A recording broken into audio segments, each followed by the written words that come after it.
trip with the skis and the sleighs and This is horrible. Hi. Hello, how are you? How you doing? Good, how are you? Did you survive the ride? You were able to drive? What are we not scared? How are you? I relaxed it. Good to see you. Doing good. Well, you changed your hair. Yes. Looks very stylish. But the weather outside, I was building the snowman in the morning. Go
that most of the places I travel, they have trouble with the projectors. I don't really know, either with a collector or a converter that will work, or scrambling with the format. Things are ready for taking long process. So my connection was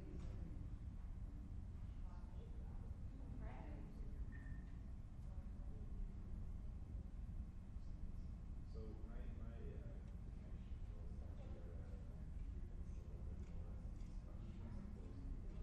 bit more discussions opposed to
Back then we just drove for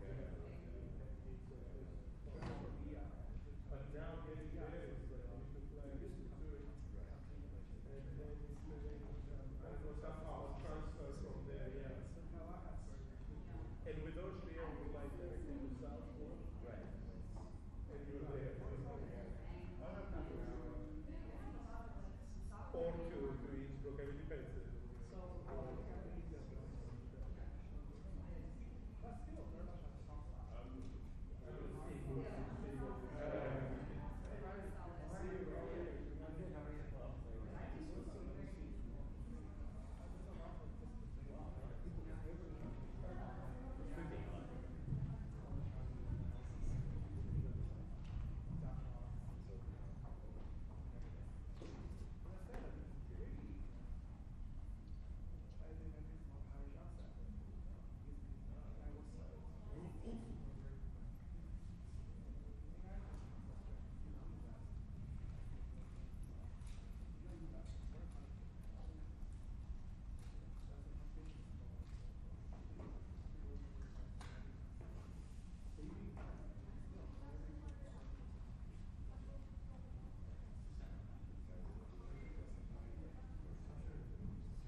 Yeah, because normally the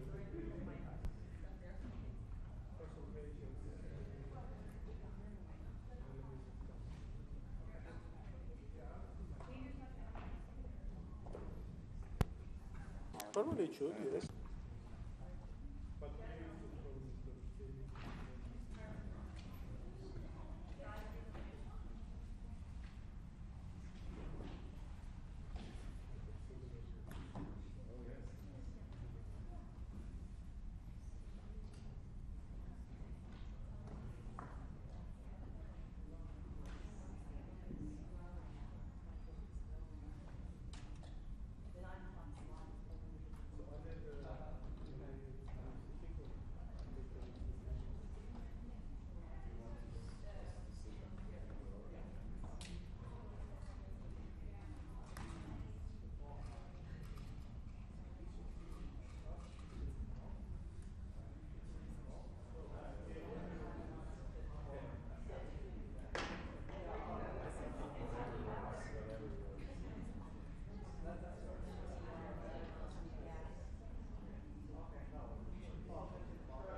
Yes.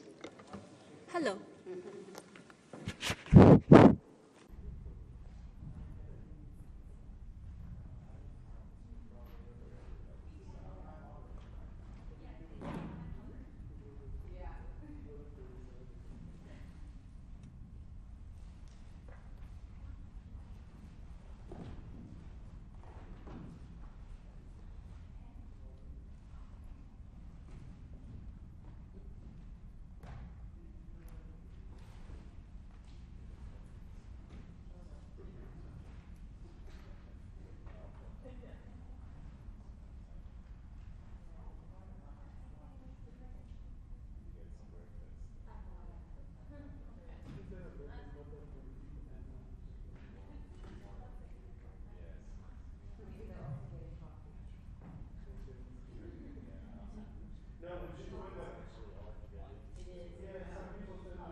Good morning, and thank you for joining our session on the topic of social responsibility and AI, in AI, a East and West dialogue.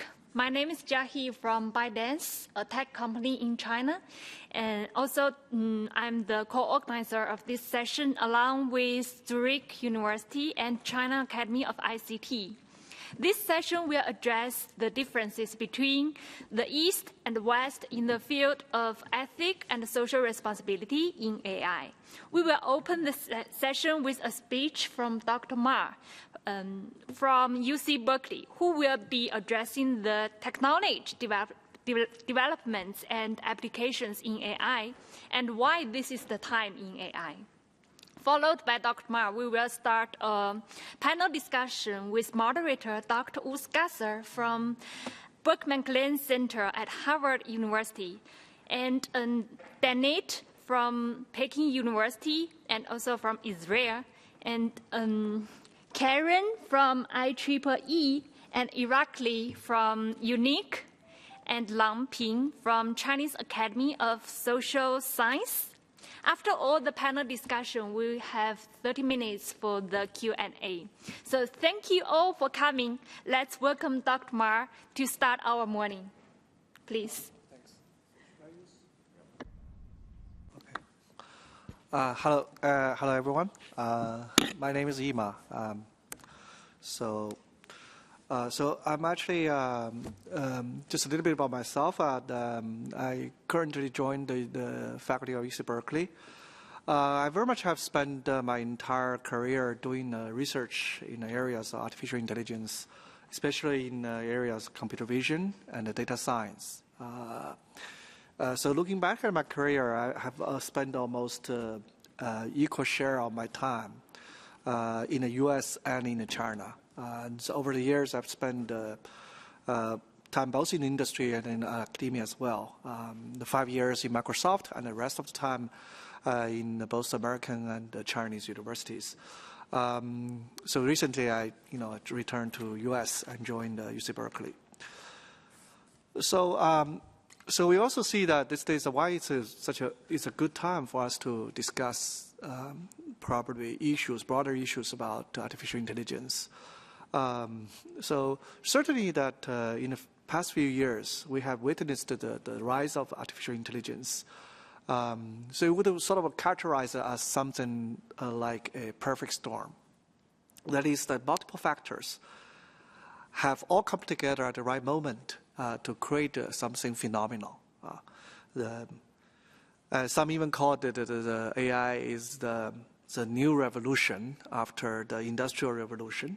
In the sense that the Industrial Revolution that used machine to replace manpower, but now that the AI is trying to use machines to replace the brain power, the labors that so in a different sense. So on the technological side, so we can see that there are several factors that come all together. First is the computing power, right? So the advancement of all the parallel and distributed computing technology really enables us to the processing power can get scaled to arbitrary sizes these days. The size of data center just grows proportionally to the size of the applications or data size, so on. And second is the data, right? The availability of big data sets derived from the internet era. That those data actually encodes tremendous information about human behaviors and knowledge. And now third is the algorithms, the machine learning algorithms, that especially in supervised learning, that has enabled us to leverage precisely the computing power to learn from the data sets that tremendous information about the human behaviors and the information. Also, in addition, today, right, so the ubiquitous internet, the social networks, mobile networks, really has served as a very efficient infrastructure that for quick dissemination of AI technologies. Whenever there's some good products out there, they can quickly reach and then be embraced by huge mass of people, right? So the impact basically can be very quick and very large. So just use U.S. and China as example. Right? Probably we'll see a lot of, most of the, the sensation sort of happens in these two countries recently. That the AI really has become the fastest growing sector in the industry by almost all measures, investment size and starting companies and so on, business and products and so on. So, but both countries actually also, if you look at them more closely, I mean, they have their own strengths and so on. And they're also very different in nature.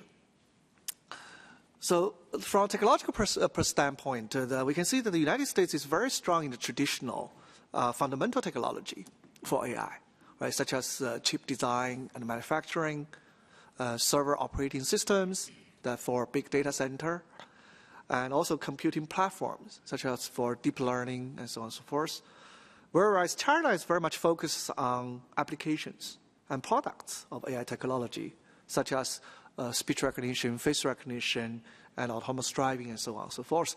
Very much probably due to its large scale market size and market demand. I mean, there's a lot.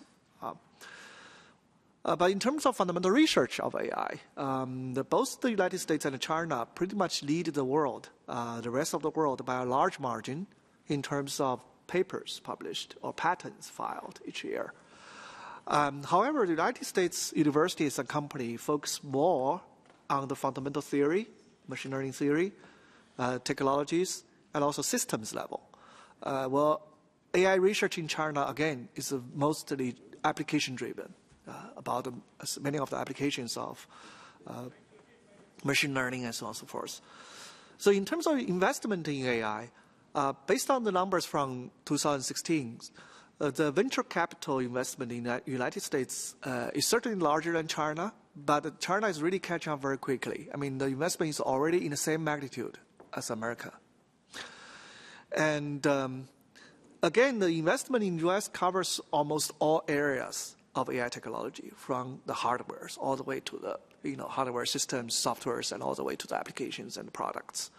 Whereas China shows strong focus on applications and end products, especially for consumers level, right, from the mobile networks and so on and so forth. Nevertheless, recently the Chinese government, however, so the Chinese government has made it a national strategy to strengthen its position in artificial intelligence, and a plan to pour in tremendous government support, not just in financially, but also policy and so on, wise in the next decade. So we probably will see even potential change of the balance between the US and China. So we all know that the process of technological advancement to development actually at mass is actually something that can take a long time, right? And this such a transformation, and also the acceptance of technology by users at the scale requires really a gathering of all the stakeholders, or even nations, to obtain a deeper understanding of the technology and its applications, and how the technologies can potentially transform or even better our lives. So in the past 20 years, since I graduated from UC Berkeley, I have witnessed the development of AI technology, such as autonomous driving, face recognition, and so on. This technology actually were invented 20 years ago, but was not really ready for, the general applications, probably till now. Today, we really see that more and more companies that, worldwide, that are applying AI technologies at a scale to mass market. For example, speech recognition, face recognition, autonomous driving are really integrated. Those speech or face recognition already integrated into our cell phones, smartphones, and also that smart mobile payment method in China and many other methods, right, has become part of our daily life. This is just the beginning of. In fact, we really just see this as the beginning of the era. We were going to witness very quick deployment of many, many AI technologies at massive scale in years to come.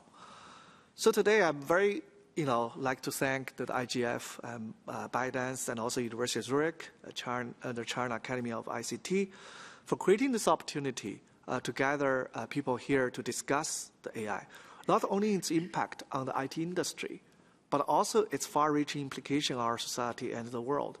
Right? We hope that just like the internet, through a multinational and a multi-stakeholder discussions and collaborations, we would be able to reach an international consensus for the governors, potential governors of AI technologies, so that it can really best benefit us and our next generation in the future.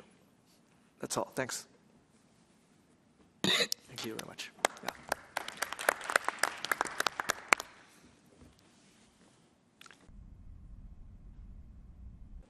All right, thank you very much. Good morning, everyone. My name is Urs Gasser. I have the pleasure to moderate this panel. I'm with the Berkman Klein Center for Internet and Society at Harvard University. I'm also Swiss, by the way, so I'm sorry that we give you such a cold welcome today with the snow outside, but I hope you will get a fondue later this week that will warm you up. So despite the architecture of this room and the panel itself, which doesn't invite for a dialogue really or a lot of interaction, but is more designed for statement after statement, we will not do the statement after statement. We will nonetheless really try to have a conversation. And we have a fantastic lineup of speakers, discussants, which were already introduced by Chia. But I thought maybe we could start with a quick round of self-introductions. And if I may ask my colleagues, just maybe briefly to highlight the few things that you're working on, how they connect with the panel here today and the topic of social responsibility and ethics in AI. And secondly, maybe after the very helpful high-level introduction, to share with us what's your favorite AI-based app or technology that you're using and why do you like it? So, Danit, maybe start with you, please. Hi, everyone. My name is Danit Gal. I am originally from Israel and based in Beijing at Peking University and Tsinghua University. My line of work is around the safe or fail-safe design of autonomous and semi-autonomous systems, as well as inclusion. I work in several countries. I chair the outreach committee for the IEEE Global Initiative on AI Ethics. And I'm really, really passionate about embedding ethics into the design. So instead of having back and forth about values or kind of on the side, really making sure that we build a technology that can encompass a multitude of values in order to become really inclusive. My favorite use of AI technology, oof, that's a tough one. I actually, it's going to sound horrible, but I really enjoy having fast commutes between airports because I fly a lot. So having the ability to use fingerprint scanning and matching it with facial recognition really helps me get through airports fairly easily. So there are really positive sides to that kind of technology. Lang Ping, you want to go? Hello, everyone. I'm Lang Ping from Chinese Academy of Social Sciences, and my background is international studies. So actually, I worked in the Institute of World Economics and Politics. For the past several years, I've been focusing on cyberspace governance from the perspective of international studies. So we study cyber governance, also cyber diplomacy. And AI is an important pillar in this digital revolution. So we're also focusing on how the new technology like AI will affect the social sciences and maybe global governance and international relations. So that's why I'm here today. My favorite app is, I think, is the Google Translate, which is the most which I think is the only one that we can use in China. But actually, I use Google Translate a lot, and sometimes we just scan it, and the picture will automatically comes to the language I want. but I think it still has some problems when we scan a lot of sentences or paragraphs. So I think Google Translate maybe also has some rooms to improve. Okay. Thank you. All right. Good morning, everyone.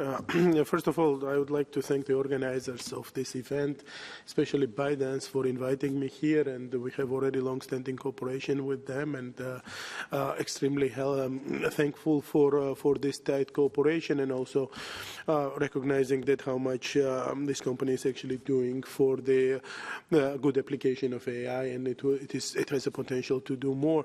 Now, my name is Irakli. I'm working for the United Nations, namely for UNICRI. Heading the just created Center for Artificial Intelligence and Robotics. And just a very few words about the center. The center is focused on actually bringing multi-stakeholder cooperation into fruition, so bringing together the governments, private sector, and academia and others interested in it. Also running educational training, mentoring session programs for different stakeholders, including government officials, diplomats, and others. And at the same time, soon we're going to start doing the country assessments and matching the available technology to solve the world's pressing problems like the Sustainable Development Goals and so on and so forth. So as far as the favorite app, yes, I have a lot of favorite apps. Of course, any translation app really is helpful, or the hotel suggestion apps, which I'm also traveling a lot and having stayed in different hotels, having good suggestions. But I would recognize one particular app, which is not per se my favorite, but it's my daughter's favorite app, is Musical.ly. They make little music clip videos, and that app just happened that recently is acquired by ByteDance, and my daughter was actually very happy when I told her that I know people actually very well who own this app.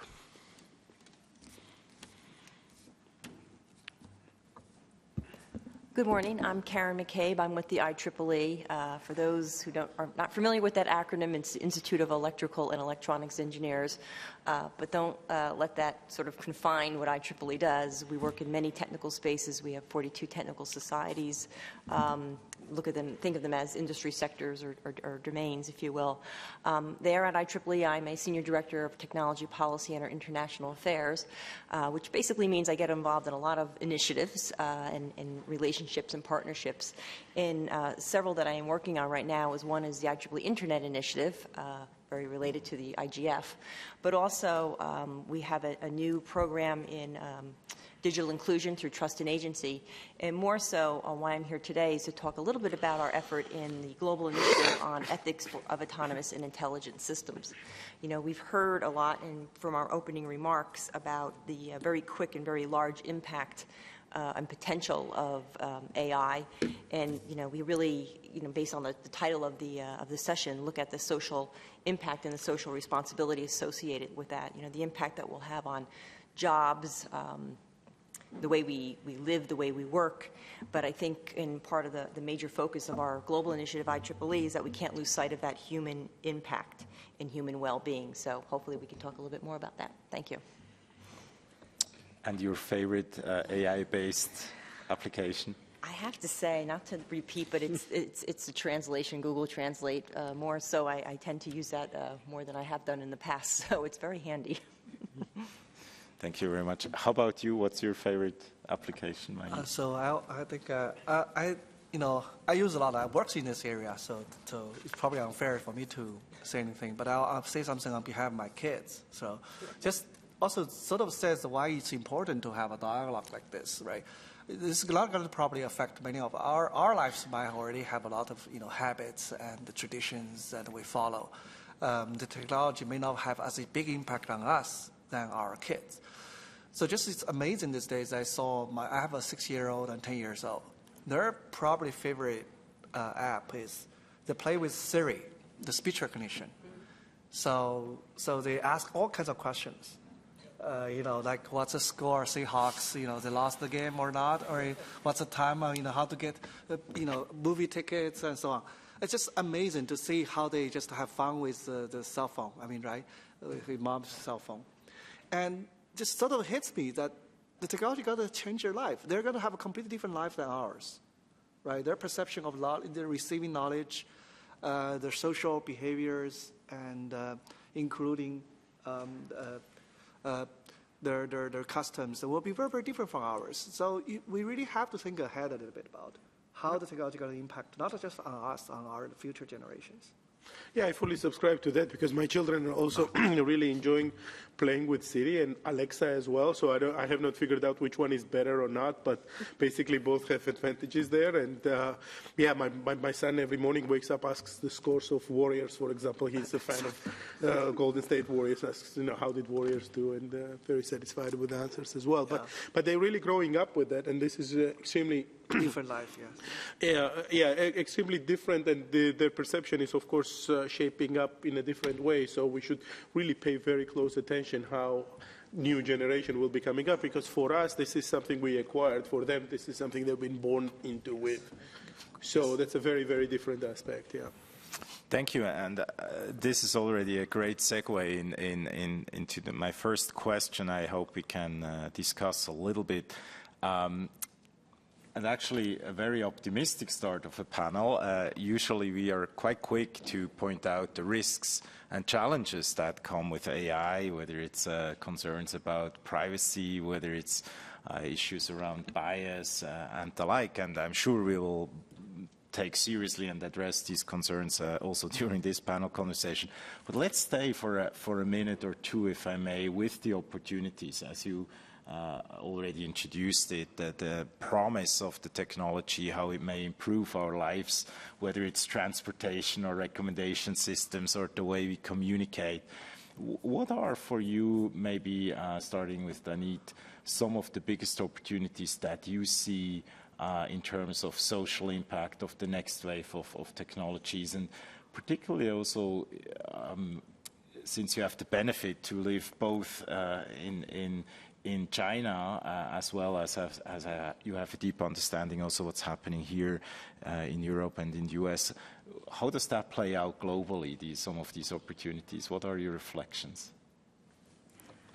For me, I think the biggest opportunity is really harnessing the technology to create meaningful impact. I think that we are beginning to really understand the value of data and are beginning to collect it, and this is something that applies to both developed and developing countries.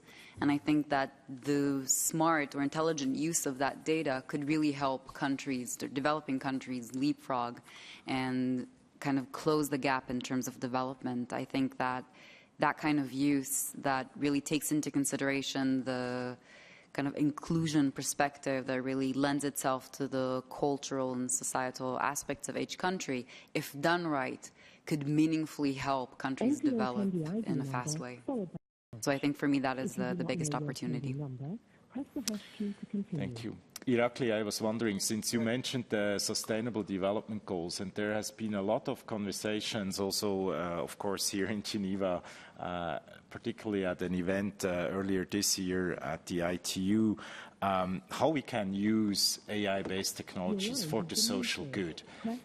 Where do you see the biggest opportunities looking at this Sustainable Development Agenda that obviously includes a broad range of goals and issues, from health to well-being and the like? So where do you see some of the biggest potentials for using AI to build a better world?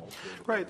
Thanks for asking this, because certainly, I mean, one thing what comes to mind when you're working for the United Nations is the UN Sustainable Development Goals and SDGs, and how to use the technology like AI to apply to that. And you mentioned the AI Good Summit, which was initiated and organized by ITU, and it was a fantastic undertaking actually earlier this year, where a very large community of UN or beyond got together and start thinking about how to actually use these applications for good. Now, I would not want to point out any of the SDGs. I think that AI has potential to contribute to all of them, and and play a major impact. But basically one of the, or maybe two sort of bigger issues I would really like to see and making breakthroughs would be with the health and applications in the healthcare and making really breakthroughs there, and also eradicating poverty. And I think in both cases, if we manage to do that, that would be a really great achievement in a short term. But in a long term, I guess all of the goals would definitely benefit from any of the breakthroughs, basically from that tool, what AI is to be applied to that and having benefits out of it. Thank you so much. Langping, China has taken a very systematic approach to think about the deployment of AI and the development. And just kind of looking at some of the recent documents that were, released by the governments, where do you feel within the Chinese context are some of the biggest opportunities? And you actually mentioned a few areas, but how does that play out in a very large country like China? Okay. Maybe I can take a little 1 or 2 minutes to introduce the China's policy on AI. Please do so, yeah. Yeah. Okay. In China, internet and digital revolution has really been a major focus of the Chinese government. And since the year before last year, Chinese government has launched a series of initiatives and policies like Internet Plus, Made in China 2025. And also last year, that is the National Informationization Development Strategy to boost the development of AI. And just in this July, the Chinese government also issued a new document called the Next Generation Artificial Intelligence Development Plan.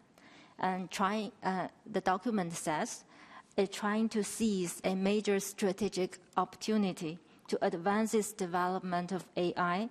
And this new plan, which will be implemented by a new plan promotion office within the Ministry of Science and Technology, outlines China's objectives for advances in AI in 3 stages, which first by 2020, China's overall progress in technology and applications of AI should keep pace with the world's advanced level, while its AI industry becomes an important economic growth point.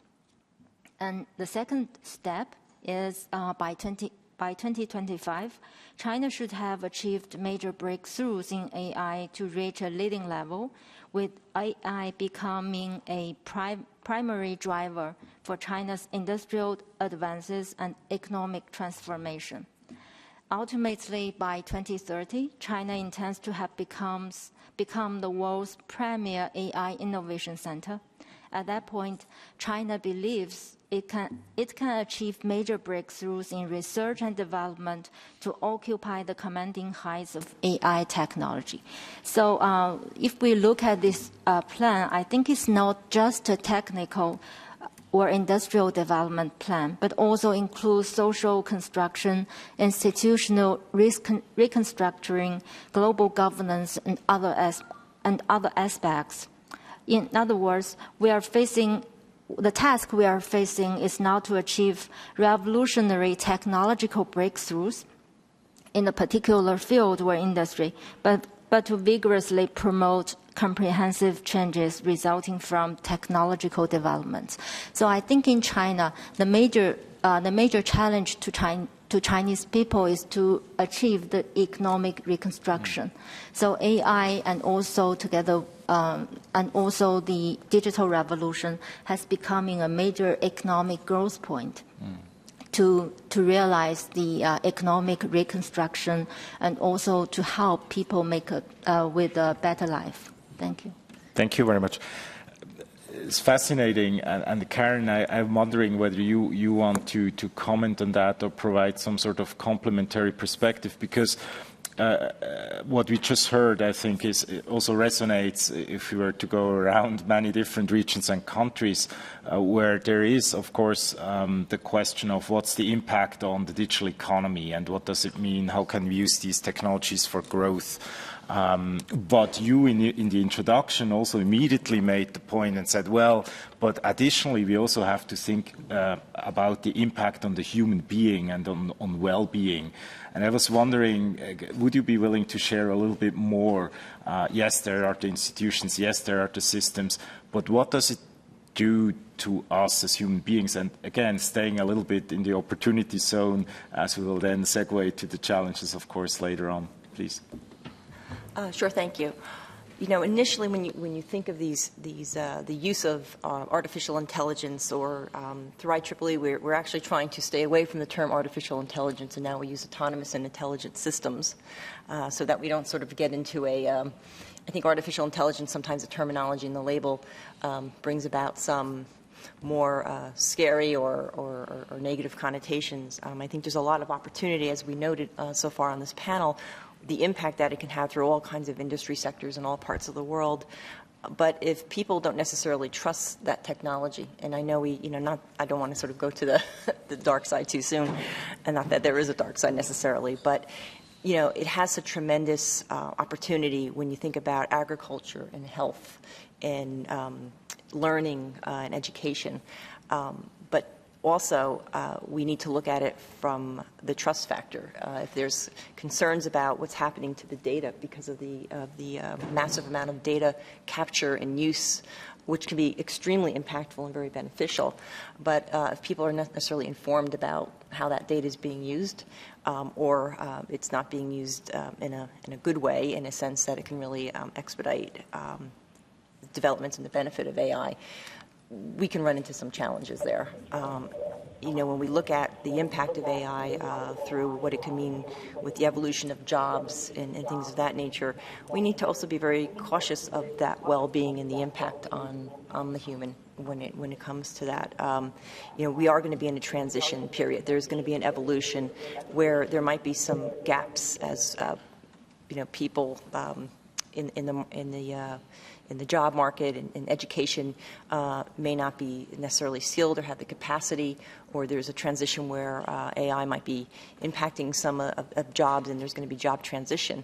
And that can really impact well-being and how people, not only from the impact on their economic livelihood, but that impacts you emotionally as well. So when we're looking at autonomous systems, intelligent systems, looking at that from the tremendous opportunity that is at our feet and what that can mean to our future generations, but also thinking about the impact on well-being, not only from a medical health perspective, but your mental well-being as well.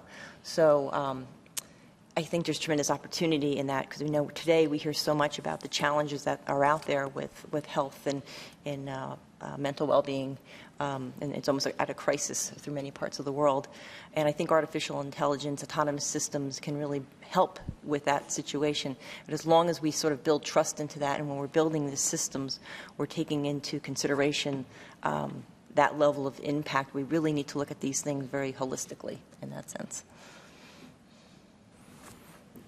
Great, thank you, Karen. You already mentioned also in the introduction this aspect and the notion of inclusion, and I would like to stay with that theme, which was also mentioned by Danit.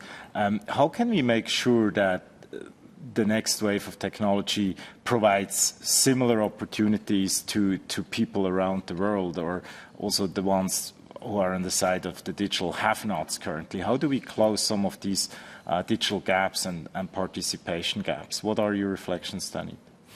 I think that also relates to, the biggest challenge that I see, and kind of like, obviously the biggest challenge is also the biggest opportunity, which is a kind of normal paradox. I think that the way that we construct our discussions around autonomous and intelligent systems, machine learning, AI, is that we tend to talk about it in a very polarizing sense. We talk about the US and we talk about China. We focus on the two big players and we kind of contrast them with each other.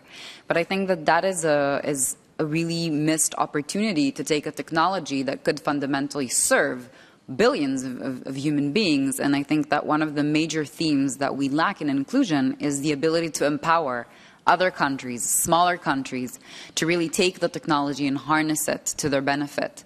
I think that we are kind of maybe stuck in some zero-sum game mindset when we think about two countries, winner take all.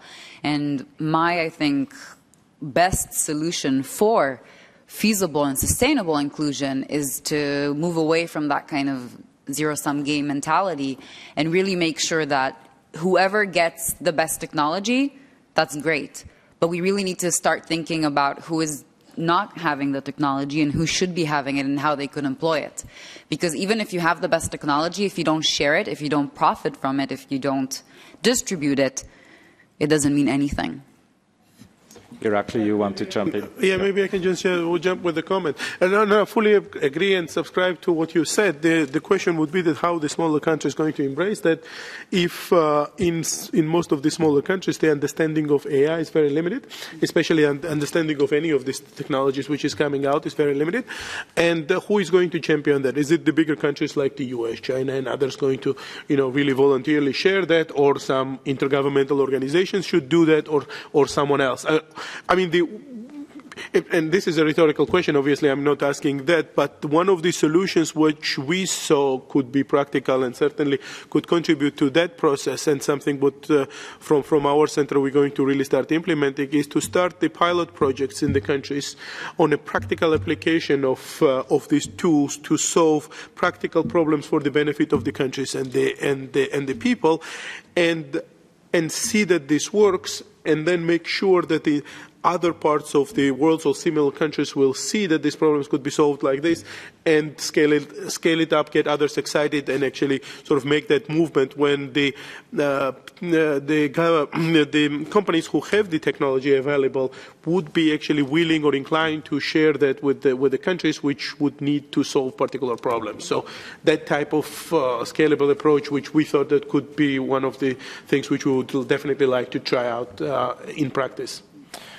Before we turn back to Dani, thank you, Mai. I was wondering from a computer science perspective, and someone who also lives lives in China and the US, where do you see the opportunities for countries that are not already in the AI mix? What would be your kind of roadmap that you would foresee? Is it putting emphasis on education and building capacity for young engineers? How do we get there that everyone can benefit from this technology equally?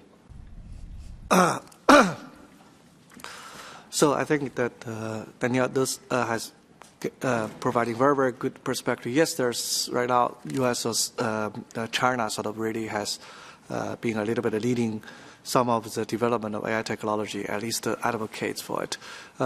In fact, as a researcher, we really hope our products or whatever results could benefit really the broader, international society for other countries. And so it's just like internet, right? I mean, it really gets disseminated into even third world countries very quickly. But that does require a little bit, how do I say, the recognition of some of the countries, leaders of those countries, that such technology can benefit their society. And they would need some investment, not just in terms of in technology, but also even in human talent. I think China has done, there is not really accident that China was able to catch a little bit, follow very closely with the development of AI technology, because China has been investing a lot in the computer industry for a long time, starting from the internet age. Has been trying to, China was a little bit behind, but really trying to catch up. Then with lots of the companies investing in them in the past 10, 15 years. And when suddenly some of the technology becomes the applicable, so this company will have the kind of talent, people, and also even resource to put those technology in place and scale it to mass market. So that might be a lesson can be probably learned from can be learned by other nations as well, if they want to probably emulate the process, be able to catch up with some of the technology. And also, one great opportunity for all the nations is that the great things about this AI, as I just mentioned before our discussion, is that if you do not invest, you are definitely left behind. But if you do invest, you do not necessarily be able to really lead other people by a large margin. And also because of that, you see there's a very interesting pattern with the AI technology. All the major companies like to share. So there's a lot of open source. So that's from a technological point of view, right? I think also, so all the platforms, especially computing platforms, and a lot of them are open source. So that really allows AI to be disseminated very easily to many, many countries, benefit many, many nations, if those nations willing to learn, willing to. So the bar is actually not as high as any other technologies.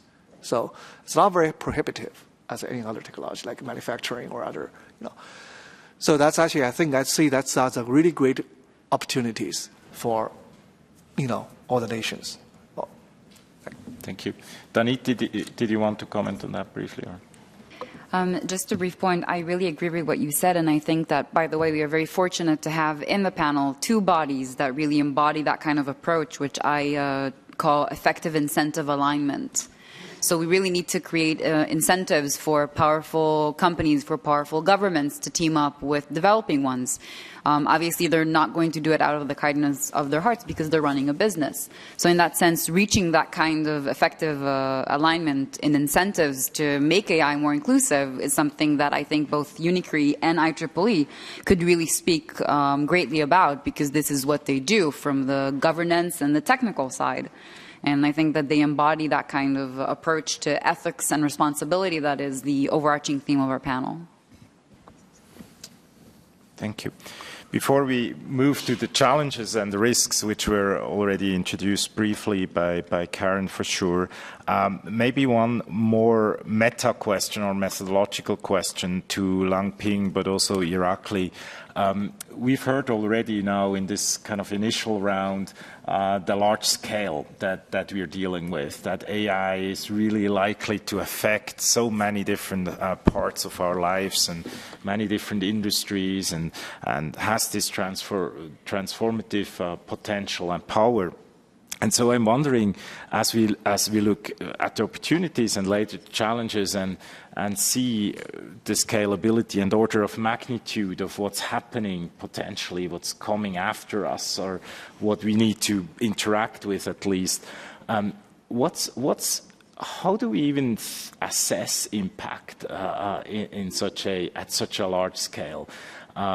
So, looking at it more from a scientist's perspective now, or an academic perspective, what methods of social impact assessment do you work with in your centers, on the academy, and what can we learn from the past? So is AI something that requires an ecosystem perspective, like the environmental movement and environmental impact assessment? What are the frameworks you're working with, Irakli, maybe from your center's perspective? Right. I mean, it's an excellent question, because first of all, we are really in the beginning of the process, and therefore, I mean, whatever we are doing, we are testing out all that. This is something which is unprecedented. We haven't had anything like that before, and obviously to assess the impact of that would also require some new approaches.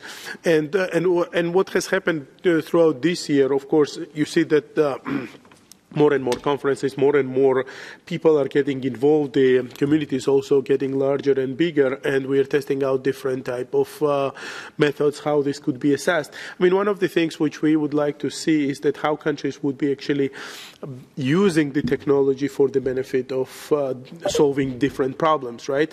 And what I mentioned with the UN Sustainable Development Goals would be really good assessments to see how much of these technologies would be really able to solve it and how quickly this would happen. happen and how quickly we can actually bring the message to the larger sort of part of the world that this can be done, and this can be done really in a responsible way, and this can be done in a way that it would really benefit the countries and benefit the people, because that's what, end of the day, is the most important aspect of what we are doing, right? So therefore, yes, we should really go on and test out different methods and see how we can bring the benefits, but at the same time taking into account the risks. But I think that that's something which you would like to discuss slightly later in that panel as well. Linking.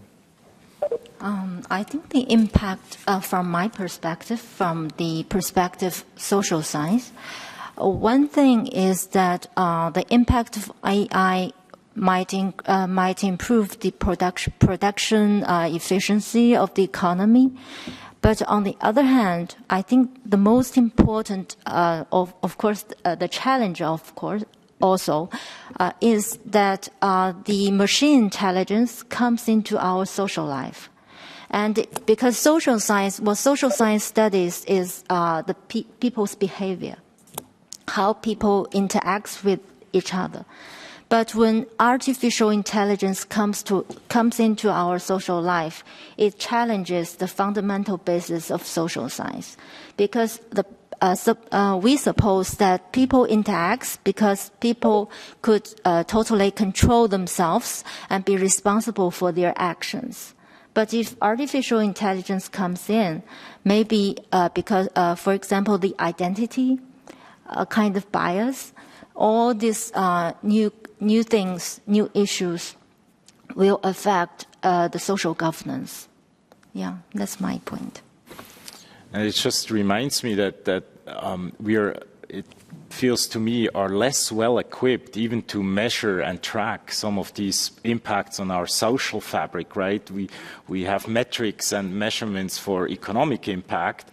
We can argue, well, are they sufficient for this new world of AI? But definitely when it comes to social and individual well-being, for instance, we don't have standard metrics that we use. And so I know that IEEE has also invested quite a bit in exploring this question: what are new ways to measure impact as the machine enters the human lives even more so. So this obviously is a great segue to the challenges part of our panel. And since Karen, you already introduced some of the keywords, and I liked very much your starting point to look at it as a trust challenge, right? Yes, we have a data privacy problem. We have the question of bias. So there's a long list of specific challenges, but I think it was very helpful to look at it as a trust issue. And I was wondering whether you can perhaps expand a little bit on this notion of trust and why it matters, and also how we can break it down into chunks of problems, maybe. Sure. Thank you. As I was, sort of alluding to in my opening remarks, is, technology is amazing, and it's rapidly increasing in its use and its positive development. But it also can put fear into people. They don't necessarily understand. I think we're also raising a lot of awareness about our use of our data. The headlines today, you can't open a newspaper or read your local news feed without seeing some type of breach or concern over data. And not to get into that issue, but it does, make people pause sometimes about the use of their data, the use of this technology. And, one of the concerns could be is that if there is a fear and a concern about data and technology, not understanding the technology, what's happening to my data, there might be a slower uptake of that use of that technology that can really benefit human beings, societies, governments. So along when we are addressing these issues, we have to look at it from that overarching concept of trust. And I know there's many definitions of that, and it's contextual and it's cultural to a certain degree as well. But how we can help fill that gap, if you will, or close that gap where technology is advancing, we're coming up with great apps and solutions and systems that can really benefit many sectors, all of society, in fact. But yet, there's sort of this, I'm not quite sure what's going on. I'm for sure there's definitely a population, probably more Western, that, we just sort of give in to the technology. There's convenience factors associated with it. We just plug in and use it. But we also have to look at it, especially in the context of IGF, and one of the issues is digital inclusion and internet inclusion. When we are bringing internet to people who are underserved or don't have access, what other issues are we sort of introducing into that as well? So I think part of what our responsibility should be is learning and helping from our learnings when we're doing that, so that hopefully they don't experience some of the same discomforts or challenges that many of us have. But it's when it kind of boils down, when you're talking about digital identity, the use of these technologies, what is that really going to mean to well-being and to the human factor? IEEE's mission statement is about advancing technology for the benefit of humanity, and that takes many forms and many aspects in many industries and everyday life. But we are really working hard to ensure that we're focusing on that benefit for humanity aspect of it and the well-being aspect of it. Great. Mai, because you're also involved in the development of the technology we're talking about, what are you most concerned about? So in terms of, I'm great that she just mentioned that. So really this how to build the trust between really the technology and the people, right? From the user's perspective or from the people gets affected by the technology. And there's another sort of, if you look at the horizontal direction, that's a vertical, but there's a horizontal direction that there's also, in order for us to see people benefit from the technologies, AI technology in particular, that there's another direction of trust has to be really bridged. Is really between industries. This is also posed as great challenges for the AI, besides opportunities, but also challenges is that these days we see, for example, for some of the perspective, we know that some of the, especially knowledge-based disciplines or field, can really benefit from some of the computing or AI technology, such as, for example, medicine, right? A lot of diagnosis and image-based analysis.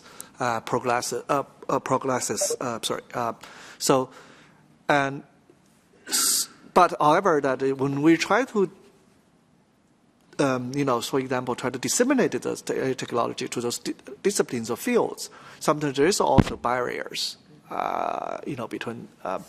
So I think Google has tried to get, help work with Harvard Medical School, but somehow that deal didn't go through. Also, there's also have to be trust. Across other fields, for also the automobile industry, would they trust all the intelligent driving technology? Would they put them out of the business? So again, I hope that people have to get out of this mindset of zero-sum game. So if we AI comes in and that will take our job, rather it's really that should build a trust in the technology so that you actually be able to have a win-win situation. And in fact, the industry will benefit from all the new technology, AI technology, rather than the job gets taken away. So how to use AI technology combined with traditional industries to create more opportunities, make the industry more efficient, have higher standards, qualities, and so on. I think that's a kind of a challenge we're facing today, to have AI technology to have bigger impact on different industrial sectors as well as broader aspect of human lives. Thank you, and this is a great segue. Irakli, you mentioned already the impact of AI on work and labor, and I was wondering, can you share a little bit more, what the status of discussion is currently? I mean, the studies that are circulating are proposing very different numbers, what will happen to the future of employment, how many jobs will get lost. Others are more optimistic and say, well, as other previous technologies, it's not only about destroying jobs, it's also creating new jobs. Where do we stand? What do we know? Where are the knowledge gaps currently? Right, Urs, thank you. I mean, this is, I think, the really big issue and requires really long discussion. Having said that, I mean, on the onset, I would say that the challenges and risks are not only with the jobs. I mean, there are many risks associated with this technology. But let's talk about the jobs. I mean, let's see. There are many different assessments and many different predictions. The latest one McKinsey just released was something like 800 million jobs would be lost very soon in a few years, and or by 2030. It was like that. I mean, let's see really what is happening and who is going to be impacted with that. Let's look at the developing world, for example, and how this is going to impact the job market there, and then what other sort of chain reactions this is going to have. Because we're not only talking about the issues of the jobs here, which I think that jobs are also very much associated with the issue of migration, and this is associated with the issue of security and the peace in the world at large. So we need to actually take a look at the really larger picture. Now, if we look at the job issues, what is happening in the developing world? We have a lot of interactions with many governments actually in the developing world, and the discussions related to the automation or the technological automation is mostly non-existent there. So the one thing what really needs to be done desperately is that actually proper understanding brought to the field there, to the countries, and they would really need to realize that how this is going to impact. The second thing, of course, what we need to bear in mind is the rate of automation. I mean, how quickly it will go. And this nobody really knows, because nobody really expected that Bitcoin would become $19,000 within like matter of days. So, and a lot of people are really regretting not to buying Bitcoins, or people will regret that they bought it. I mean, basically the rate of acceleration is really unknown, and it's very difficult to predict. And the second aspect would be that how we going to really match up our preparedness with the rate of acceleration. So how quickly we would and adequately we would react to that speed of automation. So we need to really be working very closely with all these developments. But certainly one thing what needs to be done and needs to be done right now and very quickly is creating deeper understanding of these changes, bringing the knowledge to the countries and to wider spectrum of the world, and finding many solutions. Because right now what we have is two sets of solutions really on the table. One is the universal basic type, income type of solutions like taxation and so on and so forth. And the second one is the retraining and education, right? And basically none of them are bulletproof, because it's very difficult to sustain the universal basic income type of solutions. And obviously at core it has something very interesting in it, but it's very difficult in principle to apply it. The same thing on retraining and education, because on the education side you need to fundamentally change the entire sort of thinking behind that. And when we were talking about how our kids are born into the AI's type of applications, I mean, we need to really be thinking that what sort of skills they would require, but this requires really a global movement rather than selective movements. Therefore, yes, these are massive jobs which would need to be done. Lamping, is that a moment where you want to weigh in as well? I totally agree with our panelist. I still remember that a quite famous Chinese VIP predicted some times ago. He said over next 2 decades, people will lose 80% of the current jobs. But personally, I'm quite optimistic about the jobs, because when we lose some jobs, we will have some new jobs. Maybe AI might affect the employment in manufacturing sector, but for the service sector, I think we don't need to worry too much, because people need to live, we need to entertain ourselves, and a lot of new jobs may come up.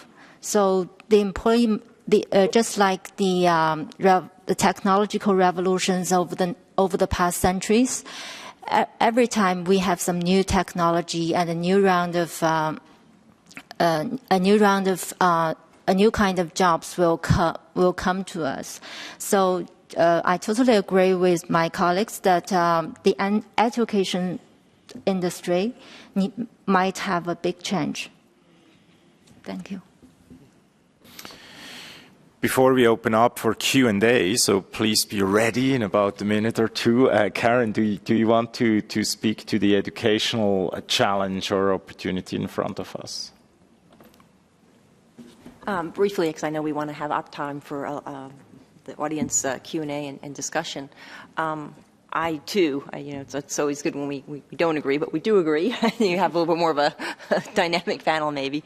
I do think education and capacity building is going to be fundamental. But as in any revolution or how we have evolved over many times when technology has come in, we have a generation that's being born into it.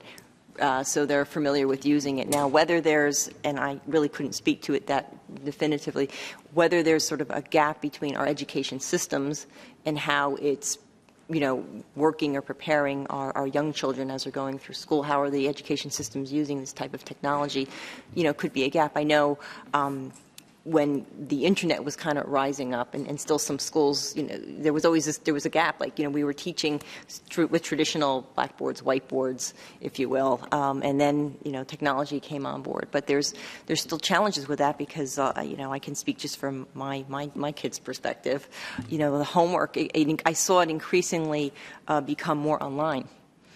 So if you didn't have access or you didn't have the equipment in your home, it was a challenge, right? So same thing, we have to be cautious of. That doesn't necessarily happen with these other advances in technology of autonomous systems or artificial intelligence, that we're not sort of leaving this gap in how we're expecting to use it, but yet when the children go home or the worker goes home, they don't necessarily have access to it. So that by doing that, we kind of keep this gap, an unfortunate gap, kind of in place. So, I don't think there's necessarily one magic answer to any of this. I think it's going to be a lot of institutions and systems and kind of working together, if you will. So there lies a little bit of a challenge, but I think, if we take an example of what we're trying to do at the Internet Governance Forum and how we've looked at a multi-stakeholder approach with that, I think if we sort of apply that to this, we can definitely address some of these challenges. In that spirit of working together, let's work together. So, Larry, if you don't mind to introduce yourself briefly, of course, be reminded we are recorded. I also would like to invite our remote participants to submit their questions, and we'll... Okay. Yes, I'm Larry Magid, and I'm the co-founder and CEO of ConnectSafely.org. And full disclosure, I'm also a journalist with CBS News and San Jose Mercury News. And I actually might write something about this. But, every new technology brings about a moral panic, of course. And 23 years ago, I wrote one of the very first booklets on Internet safety. And I have to say that many of the things that I predicted actually did not happen. And many of the things that I didn't predict, like Russians interfering with elections and things like that, did happen.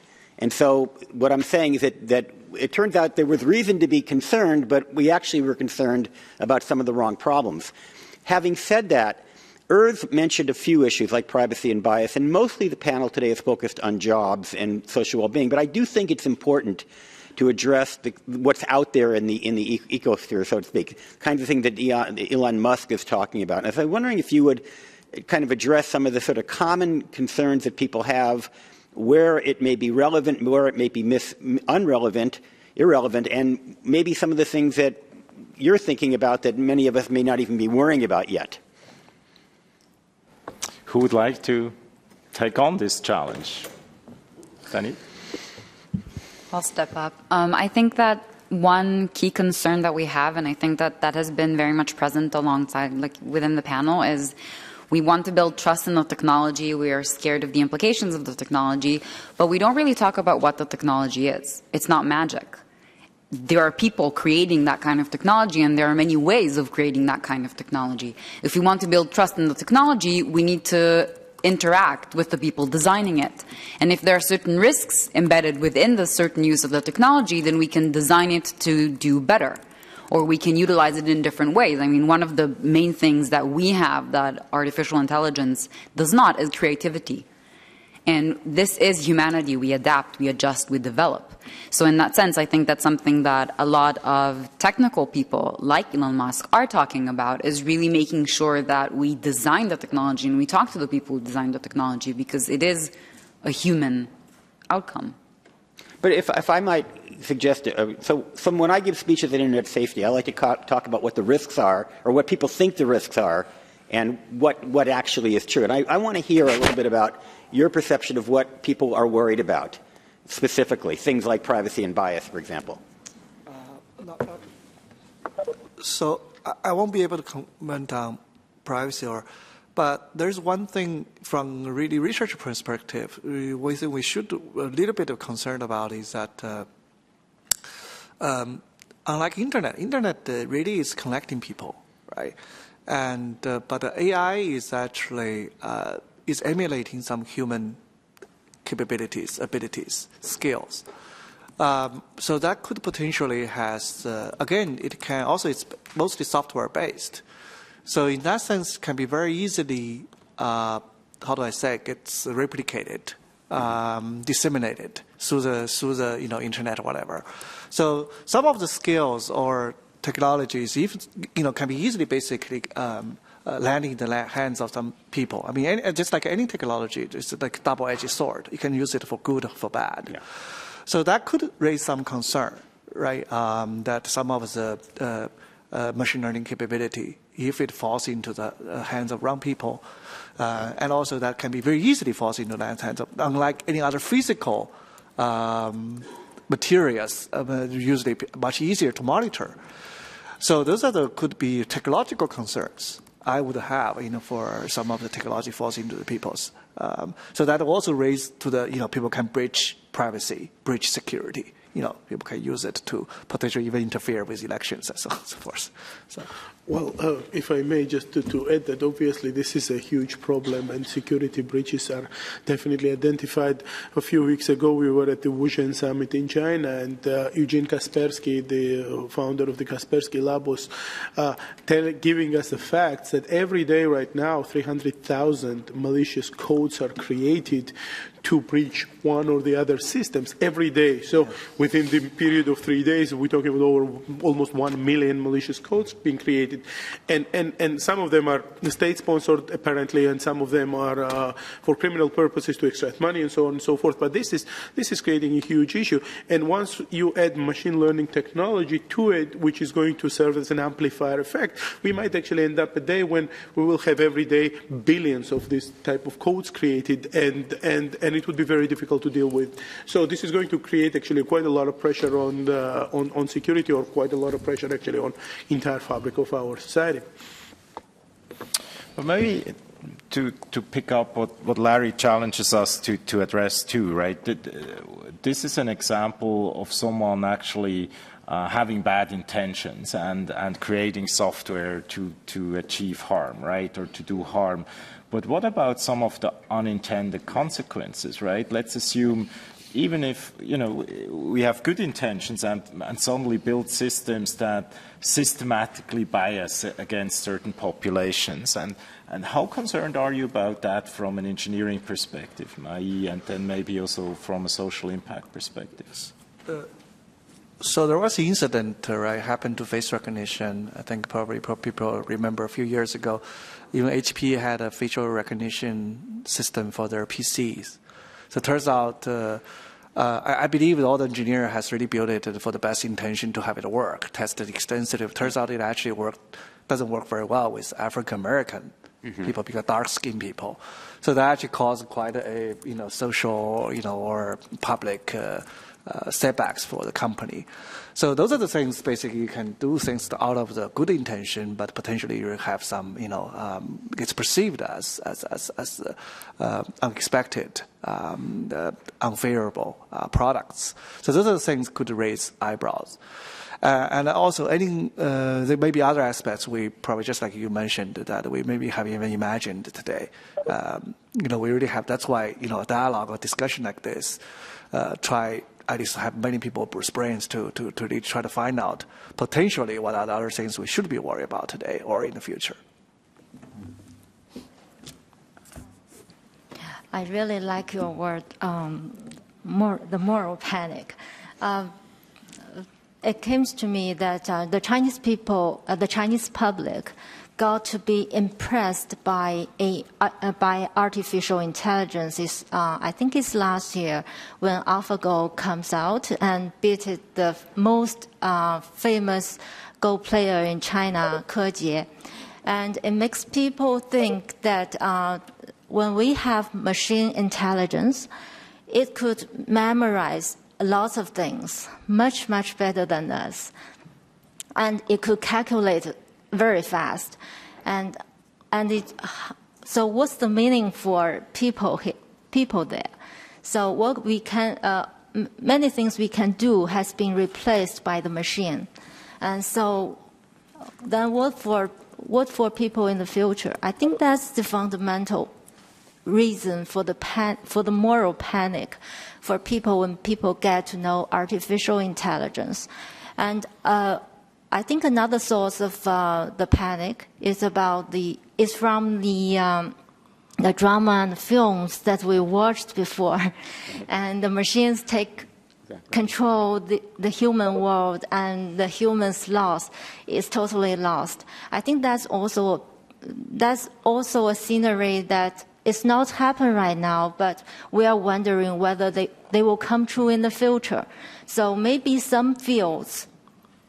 Another thing is, some days ago I watched the TV news.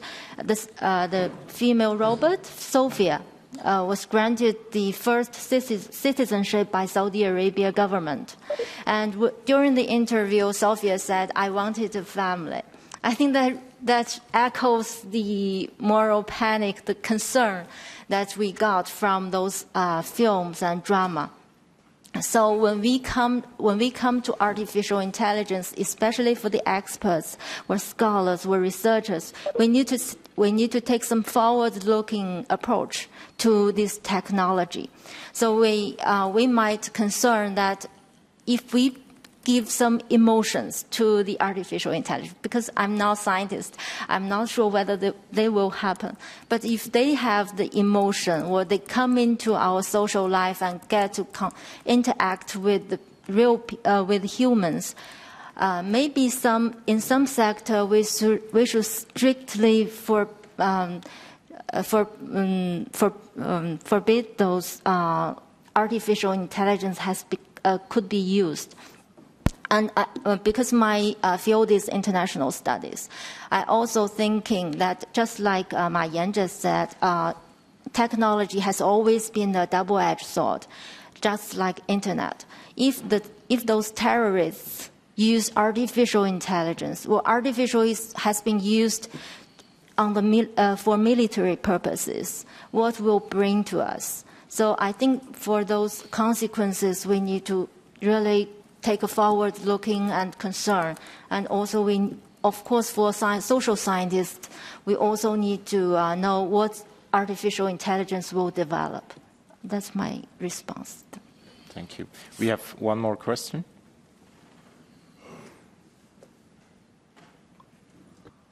Okay. My name is Raymond Morel. I am the Swiss representative at the General Assembly of IFIB. IFIB is the International Federation of all informatic societies around the world.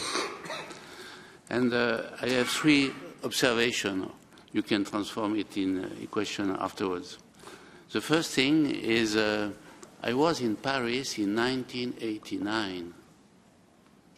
1989. No internet, no social network, no big data, no IoT, no cloud, and so on.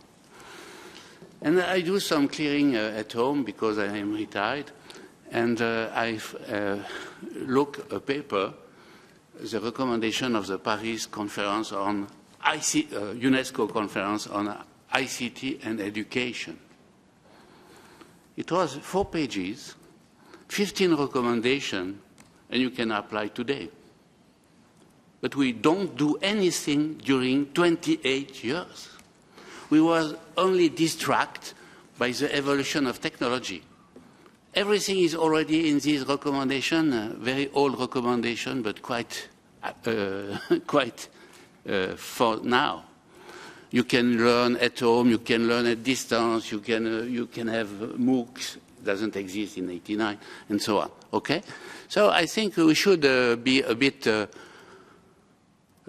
more wise to take content, pedagogy, and things like that, and not only to see the exponential evolution of technology.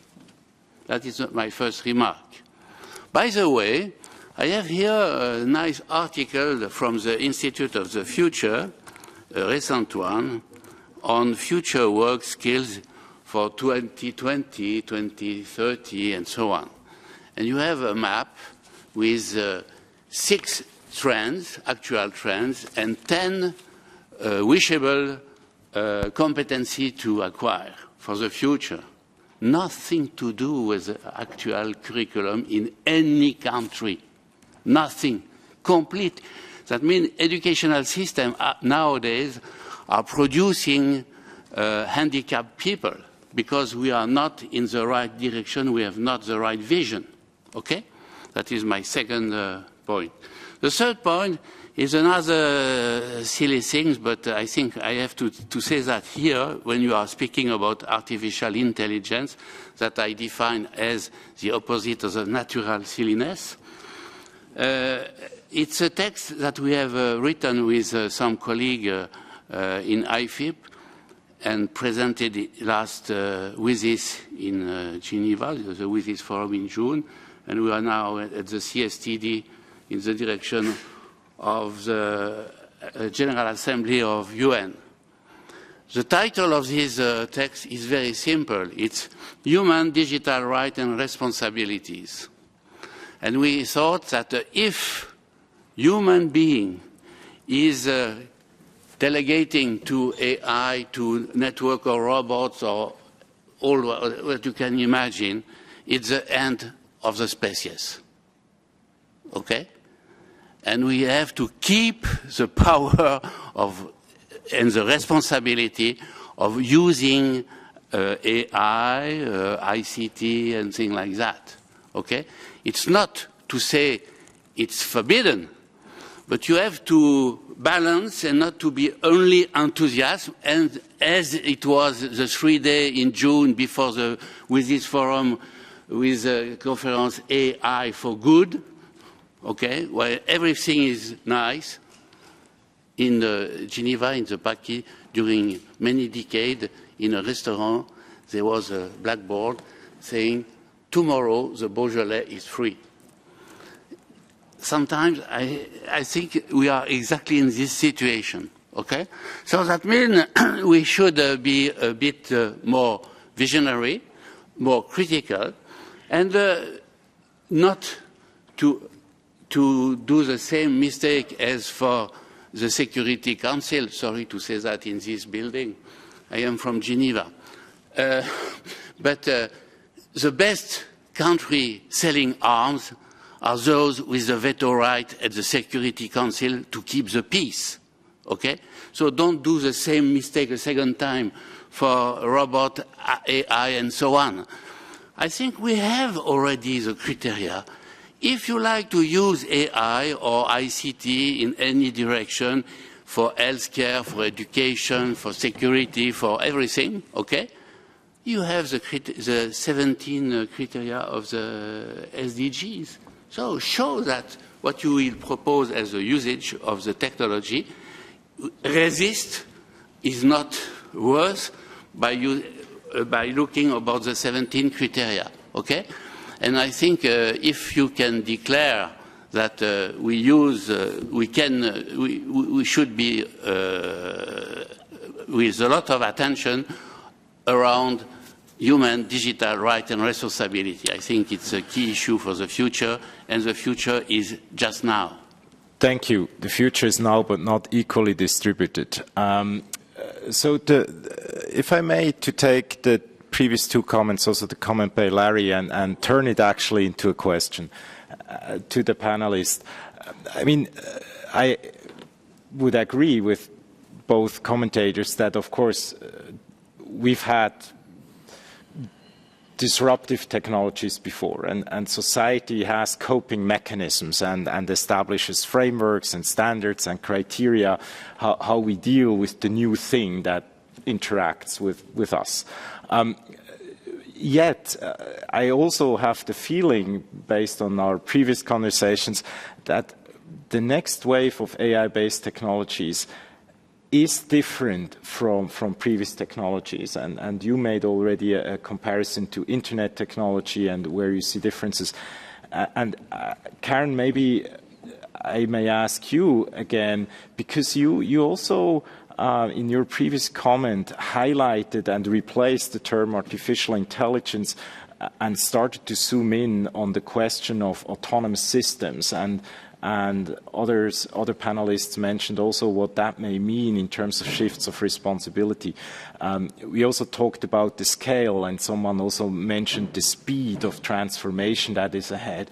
Can we have one round? What may be different about AI compared to previous technologies, and what may it mean for our dealing with that technology? Okay. I think it's the algorithmic aspects of it, that the amount of information, data that it can capture, the speed of that technology, but also the use of that technology in very vital systems. You're talking about critical infrastructure, health systems. It almost seems it would be expedited in a sense, and the impact can be expedited. So that, some think that that's sort of where there's a difference in the sense of just how much it really comes down to the data and how much data is going to be collected and how that data is going to be used in such an exponential way. And I think that's where a lot of the concern sits, it's the speed and the scale. Irakli? Yes, maybe I can just mention a few of the points which reflects the discussion. First of all, I do believe that it's different, and we never lived in 2017 before. Therefore, yes, I mean, any of the analogies with other revolutions are there to look into, but we've never been here before. We've never had so much data collected. We never had so much computational power, and we never had so much actually money invested in that. So we never had that many people around the globe and everything like that. So where we live, this is present, and this is different. Second big difference, obviously, is that while other technological revolutions replaced the muscle, now this is replacing actually the cognitive ability of the human being. Whether we will get there or not, it's a different story. But it certainly is challenging that. So it's certainly very different. Now, so then there are different other things that what we need to do about it. I mean, whether we're going to stifle the innovation, because the innovation is going to really bring a lot of opportunity. So we should not do that. On the other hand, we should be very careful how we apply it, because we don't want us to turn into something which is very different. Tim Cook, some time ago, the CEO of Apple, mentioned that I'm not worried about machines thinking like humans. I'm more worried about humans start thinking like machines. So we should preserve that humanity to us always, whatever we do. Otherwise, we will be replaced by something else. Great. Ping Lang? Yeah, I think artificial thank you. Artificial intelligence is different from other technological revolutions because it's kind of intelligence. Just before I came here, I especially looked up the term artificial intelligence, how it's defined. And I think it's defined like this. Artificial intelligence, also called machine intelligence, is in contrast to natural intelligence displayed by the human beings, is applied when a machine mimics the cognitive functions that the humans associate with other human minds, such as learning and problem solving. So I think that is the major difference between AI and other technological revolution, because the human beings has been the major actor in our society. But if artificial intelligence can also communicate with the human beings, and maybe in some areas the artificial intelligence can also be an actor in the governance system. So that will cause a lot of problem. Maybe in some fields it's strictly forbidden to those artificial intelligence.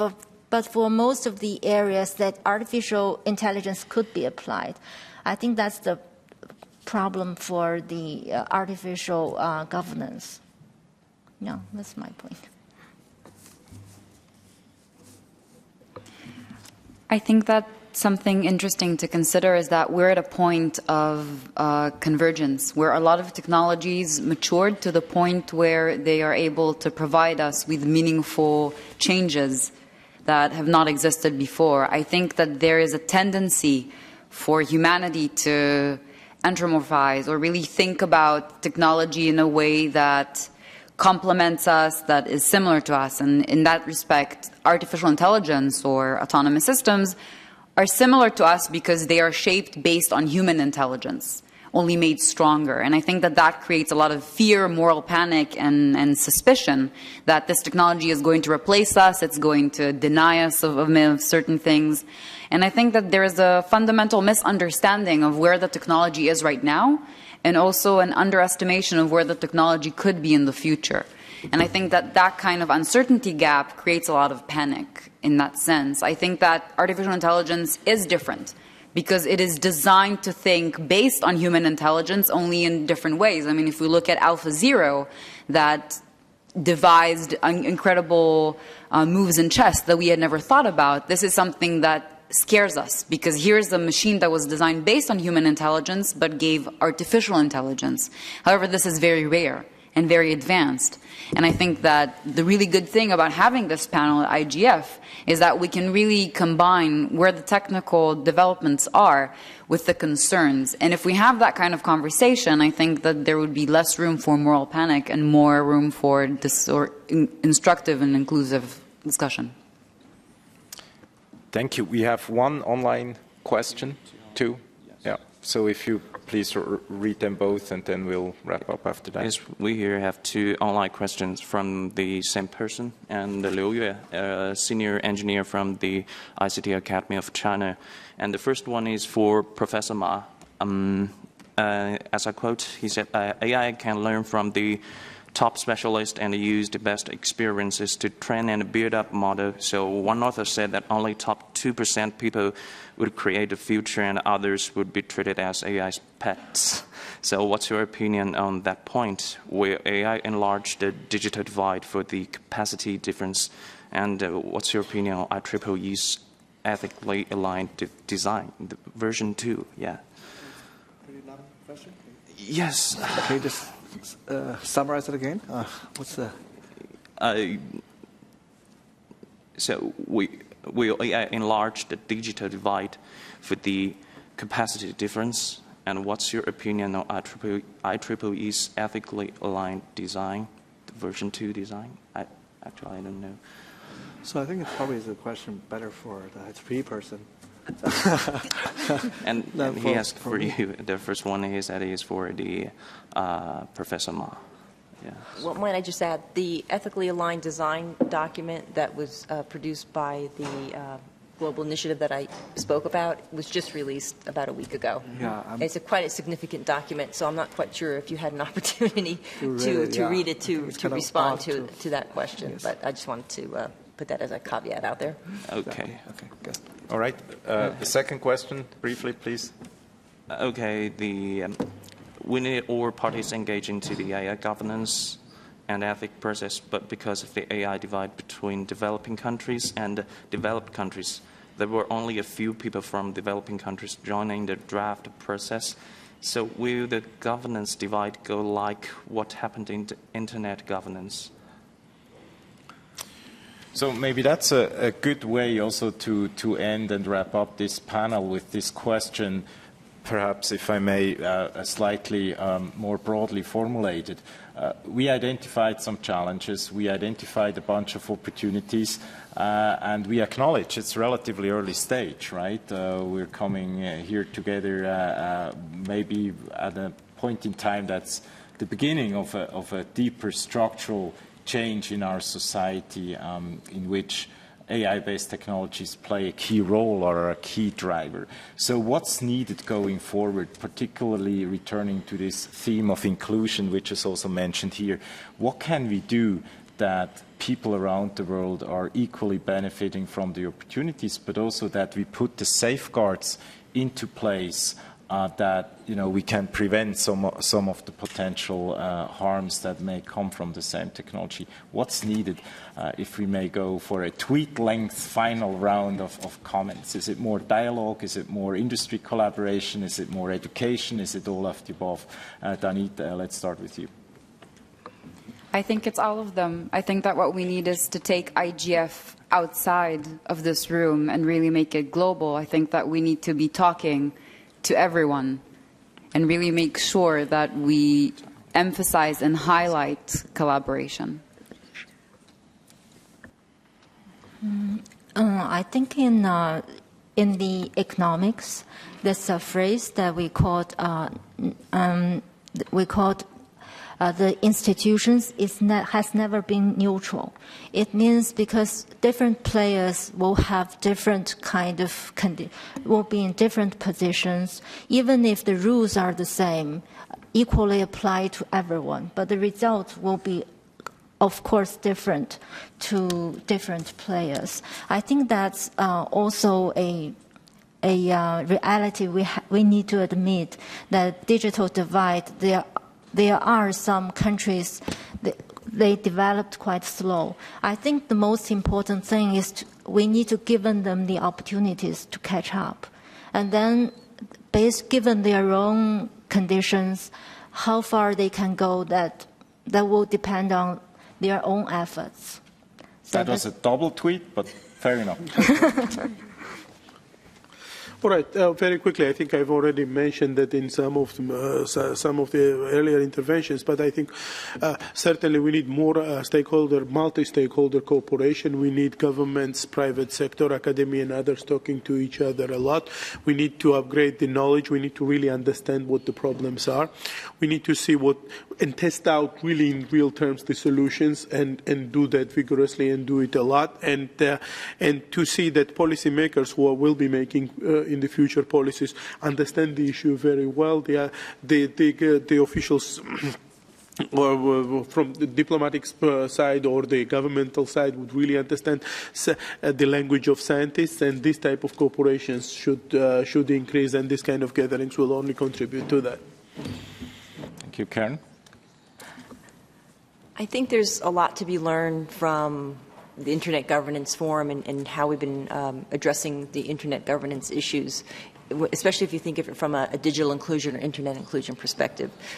We've been grappling with local content, digital literacy. I think some of the approaches that we've taken there to look at some of those issues can be applicable to how we're looking at artificial intelligence and other future technologies. And we maybe can learn from what worked and how we addressed or are still addressing those and what didn't work necessarily, and apply that so that we can just basically use the lessons learned from the internet and how we might apply that to these other technologies. So I'm a professor in university, so basically the remark, I think regardless, I think in the future we will need an increasing number of very talented AI technicians or researchers and developers in the future. And so hopefully that in the university we will teach our students not just their technology, but also with good high standards of ethics, so that they will go out into society to act responsibly and for the rest of the world. Okay, thanks. Thank you very much. I know we have several more questions in the audience as well as online. I apologize. It's already 3 minutes past 10:30. I'm Swiss, so I have to end on time as much as I can. Thanks. Please join me thanking the panelists, and see you later.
Thank you.